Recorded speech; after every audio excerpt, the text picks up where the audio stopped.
بسم اللہ الرحمن الرحیم۔ محدث کبیر شاہ عبدالعزیز محدث دہلوی رحمہ اللہ کی تفسیر، جو تفسیر عزیزی کے نام سے مشہور ہے، یہ اس کی 27ویں قسط ہے جو سورہ فاتحہ کے مضامین پر مشتمل ہے۔ تقوی کا اعلیٰ مرتبہ قوت ناطقہ میں اعتدال و میانہ روی کو کہتے ہیں، اور حکمت سے عقل مندی، سوجھ بوجھ، ذہانت، تعلیم میں آسانی، اچھا حافظہ، یاد کرنے اور سمجھنے کا ملکہ و مہارت پیدا ہوتی ہے، اور اس میں افراط کو جزبیزہ کہتے ہیں، اور اس میں تفرید کو بے وقوفی، حماقت، ناسمجھی اور کند ذہنی کا نام دیا جاتا ہے۔ جب ان تینوں قوتوں میں توسط اور اعتدال حاصل ہو جاتا ہے تو اس کو عدالت کہا جاتا ہے، اور عدالت کا نتیجہ دوستی، محبت، وفا، پیار، احسان مندی، تعلقات کا لحاظ، اچھی صحبت، رفاقت، توکل، حق شناسی، اللہ اور رسول کے حقوق، امیر و بادشاہ کے حقوق کی ادائیگی، اور شریعت کے اوامر اور نواہی، یعنی جن کاموں کو کرنے کا حکم دیا ان کو کرنا، اور جن سے رکنے کا حکم دیا گیا ان سے رک جانا، اس کی اطاعت ہے، اور یہی تقوی کا اعلیٰ درجہ ہے۔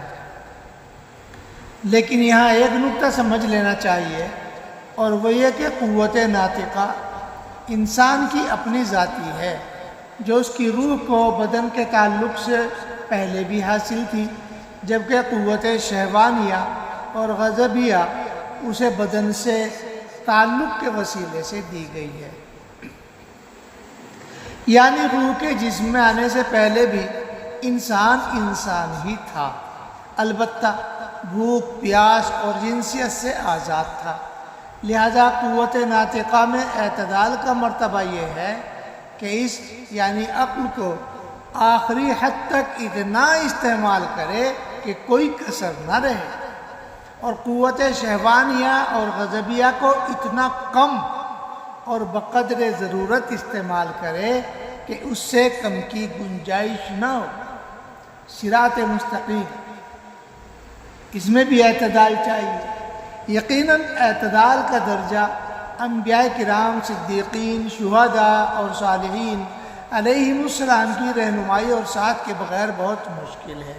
اسی لیے کہتے ہیں کہ صراط مستقیم اصل میں انبیاء کرام علیہم السلام کی اطاعت ہی ہے، اور ان دونوں میں یکسانیت یہ ہے کہ انسان اپنے آپ غیر سے منہ پھیرنے والا ہو، اس کا دل، سوچ، بچار پوری طرح خالق کی جانب اس قدر متوجہ ہو کہ اگر اس کے دربار سے فرمان صادر ہو کہ اپنے بیٹے کو ہماری راہ میں ذبح کر دو تو حضرت ابراہیم علیہ السلام کی طرح تعمیل کرے، اور اگر حکم ہو کہ خود اپنی جان کو قربان کر دو تو حضرت اسماعیل علیہ السلام کی طرح قبول کرے، اور اگر فرمائے کہ خود کو دریا کی موجوں کے حوالے کر دے تو حضرت یونس علیہ السلام کی طرح فوراً عمل کرے۔ اگر عزت و عہدہ اور بلند مرتبہ دینے کے بعد اشارہ ہو کہ جاؤ فلاں نامعلوم اور شاگردوں جیسے شخص کو استاد بنا لو اور اس سے دو چار باتیں سیکھ لو تو جھجکے نہ شرم کرے، نہ خود کو کمتر محسوس کرے، جیسے حضرت موسیٰ علیہ السلام حضرت خضر علیہ السلام کے پاس جا پہنچے اور ان کی شاگردی اختیار کرنے میں ذرا تردد نہ کیا۔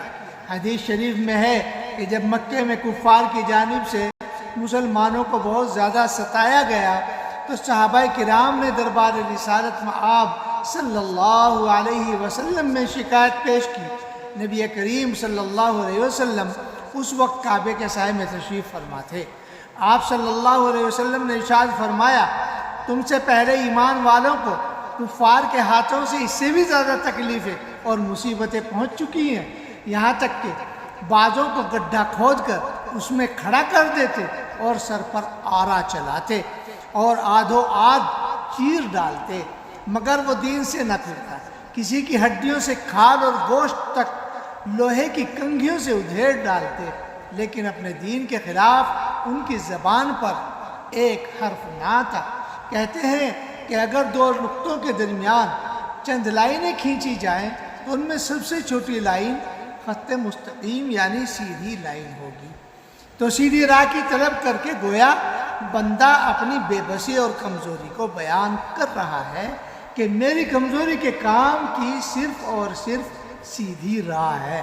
چنانچہ اگر کسی کمزور یا بوڑھے شخص کو کسی ضرورت سے کہیں جانا پڑے تو وہ نزدیک کا راستہ تلاش کرتا ہے اور لمبے راستے سے بچتا ہے۔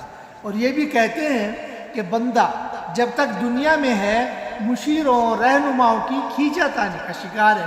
اہل و عیال اسے ایک راستے پر چلانا چاہتے ہیں تو ماں باپ دوسرے طریقے پر، دوست احباب ایک راہ سے بلاتے ہیں تو دشمن و حاسد الگ لائن سے، اس کا دل ایک جانب کو کھینچتا ہے تو شیطان دوسری طرف گھسیٹتا ہے۔ خواہش، غصہ، یقین ہر ایک کی راہ الگ ہے اور اس کی عقل ناقص، عمر مختصر اور کوشش کا میدان تنگ، ایسے میں حیران و پریشان ہو کر اپنے مالک کے در پر آ پڑا ہے اور بے بسی کے ساتھ فریاد کرتا ہے اہدنا الصراط المستقیم۔ ہے سوال خوب سے خوب تر۔ بعض جاہل لوگ یہاں ایک اعتراض کرتے ہیں کہ مومن بندے کو یہ دعا جو سکھائی گئی کہ نماز کے دوران اپنے رب کے حضور پیش کرے، اس میں ہدایت کا سوال بے موقع ہے، کیونکہ جو نماز میں آ کھڑا ہوا ہے اسے ہدایت ملی تبھی تو نماز میں آیا، تو جو چیز اسے پہلے ہی مل چکی ہے اسے مانگنے کا کیا تک ہے؟ اس کا جواب یہ ہے کہ جیسا کہ گزر چکا ہے کہ ہدایت کے ان گنت مرتبے ہیں، لہذا انسان ہدایت مانگنے سے کبھی بھی آزاد نہیں ہو سکتا۔ کہتے ہیں کہ کسی چیز کے بارے میں انسان کا علم دو طرح سے ہر وقت ترقی کرتا رہتا ہے۔ ایک تو اس علم کا پائیدار اور سدا بنے رہنا، یعنی مسلسل توجہ اس علم کی جانب بنی رہے اور غفلت نہ ہو۔ دوسرے دلیلوں کا پڑھتے رہنا، کیونکہ جو علم ایک دلیل سے حاصل ہوا ہو وہ اس علم کا مقابلہ نہیں کر سکتا جس کے بے شمار دلیلیں ہوں۔ اور اس دنیا میں ممکنہ حد تک جتنی بھی چیزیں موجود ہیں ان میں ذات باری تعالیٰ کے وجود، اس کے علم، اس کی قدرت، اس کی فیاضی، اس کی رحمت اور اس کی حکمت کی چھپی ہوئی نشانیاں موجود ہیں۔ چنانچہ کہتے ہیں وَفِي كُلِّ شَيْءٍ لَهُ آیَةٌ تَدُلُّ عَلَىٰ أَنَّهُ وَاحِدٌ۔ ہر چیز کے اندر کوئی نہ کوئی نشانی موجود ہے جو پتہ دیتی ہے کہ وہ سبحانہ وتعالی اکیلا ہے۔ ہر گیا ہے کہ الضمیر ید وحدہ لا شریک لہ گوید۔ جو بھی ہریالی زمین سے اگتی ہے یعنی یہی پکارتی ہوئی ہے کہ وہ اکیلا ہے، اس کا کوئی ساجی نہیں۔ لہذا اس طرح انسان کو قدم قدم پر اس کی یکتائی کی دلیلیں ملتی جاتی ہیں اور اس کا علم بڑھتا رہتا ہے۔ ہر بند عام باش کے مضمون نمانداست، صد سال می توان سخن از زلف یار گفت۔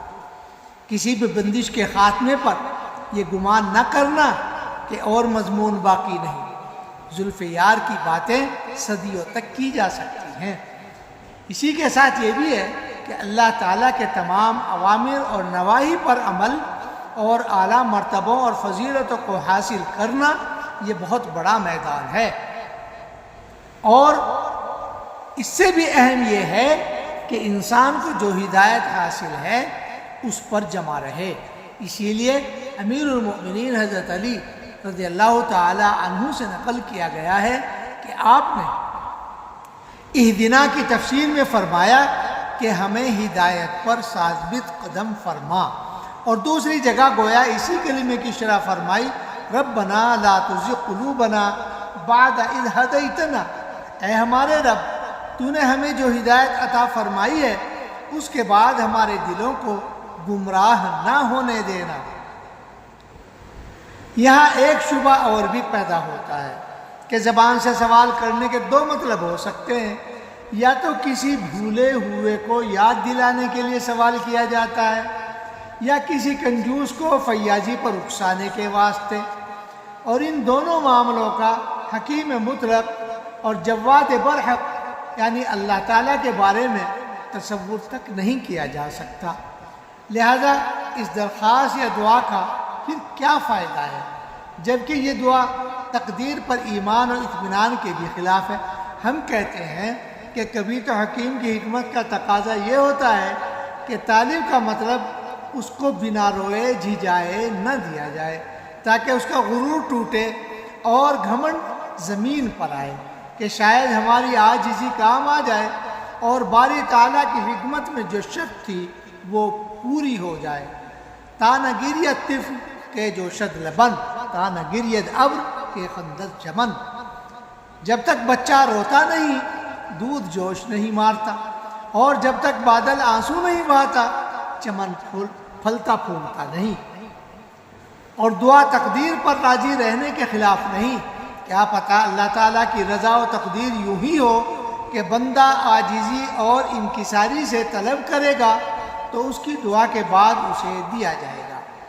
حاشیہ: دعا کے اور بھی سینکڑوں فائدے ہیں۔ بندے کے اندر عاجزی اور انکساری پیدا ہوتی ہے، غریبوں کی احتیاج کی طرف توجہ جاتی ہے، محتاجوں کی فریاد کے لیے دل کھلتا ہے، اللہ تعالیٰ کا تقرب حاصل ہوتا ہے، دل نرم ہوتا ہے، وغیرہ وغیرہ۔ اور یہ سب چیزیں بہت کام کی ہیں، بڑی ضرورت کی ہیں اور بڑے فائدے کی ہیں۔ حاشیہ ختم ہوا۔